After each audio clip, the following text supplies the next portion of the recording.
أعوذ بالله من الشيطان الرجيم بسم الله الرحمن الرحيم ولله ما في السماوات وما في الأرض وكفى بالله وكيلا وَلِلَّهِ مَا فِي السَّمَاوَاتِ وَمَا فِي الْأَرْضِ. پھر تیسری مرتبہ کہا ہے، فرمایا اللہ ہی کے لیے ہے. یاد رکھو اللہ کے علاوہ کوئی آسمانوں اور زمینوں کی چیزوں کا مالک نہیں. وَكَفَى بِاللَّهِ وَكِيلًا، اور کیا ہی اچھا کارساز ہے. وَكَفَى بِاللَّهِ وَكِيلًا، اور اللہ کی ذات بس کافی ہے کام بنانے کو، کسی کا کام نہیں بگڑا ہوا رہتا.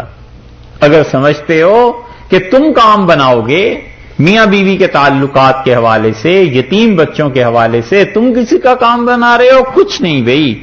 3 بار فرمایا ہے کہ اللہ ہی کا ہے جو کچھ آسمان میں اور زمین میں.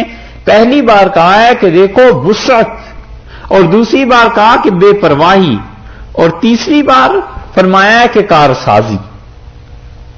پہلی مرتبہ دیکھیے کہاں آیا،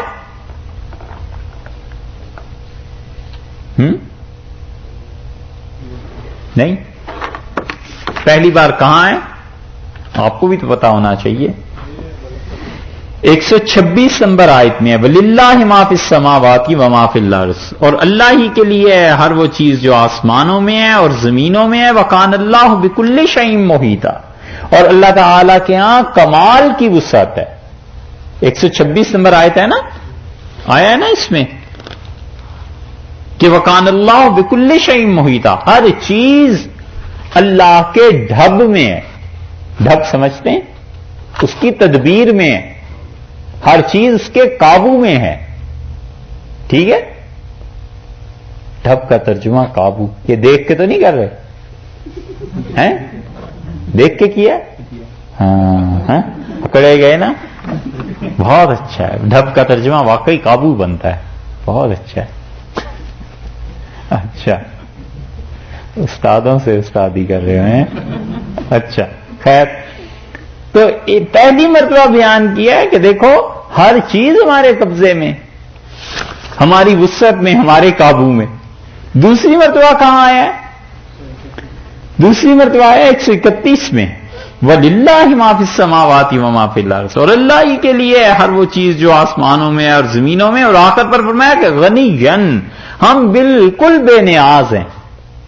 اپنی بے نیازی کا ذکر کر دیا کہ اگر کوئی منکر ہے تو اسے اپنی فکر کرنی چاہیے. اور تیسری بار فرمایا کفا باللہ وکیلا، اور اللہ کافی ہے اپنے بندوں کے کام بنانے کو.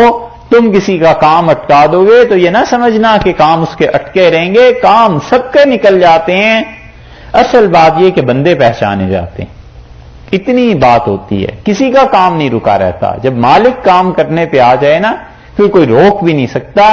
اس لیے اس سے یہ بھی سبق ملتا ہے کہ انسانوں ہی کے کام آتے ہیں.